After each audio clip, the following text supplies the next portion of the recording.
I may have been just a child when the Congressional Black Caucus was formed, but its very founding embodied the spirit of what our dear friend John Lewis called good trouble. Following President Nixon's refusal to meet with the 13 founding members of the Congressional Black Caucus, our founders made national headlines when they decided to boycott his 1971 State of the Union address. Their efforts secured an audience with the president, where they went on to present 61 policy recommendations. They sought this meeting, and I quote, out of a deep conviction that large numbers of citizens are being subjected to intense hardship, are denied their basic rights, and are suffering irreparable harm as a result of current policies, end quote. It's striking to me to read these words because out of context, one might believe that these are words to describe the way so many of the American people feel about this moment, about this Congress, about this president.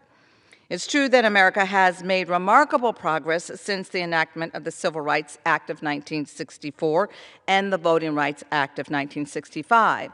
But I wonder who among the original 13 members of the Congressional Black Caucus would have dared to imagine that less than 40 years after their founding, that one of the CBC's members would be elected to the highest office in the land. Yes, the world has changed for Black people in America. But despite our gains, we are still grappling with a backlash to that progress. We see it in obvious ways like the hate and racism that spreads through social media posts. But even more concerning is the way in which federal policies exacerbate years of discriminatory practices against communities of color. We see it in housing discrimination, healthcare disparities, and wage gaps.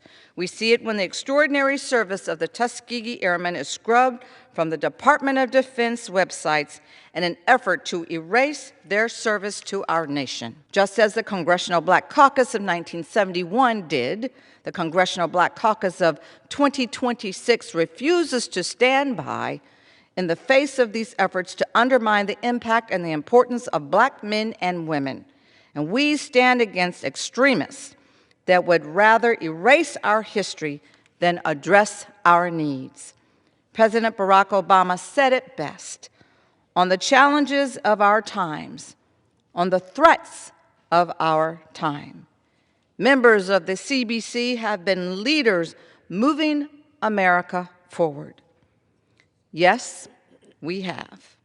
And yes, we will continue to do so.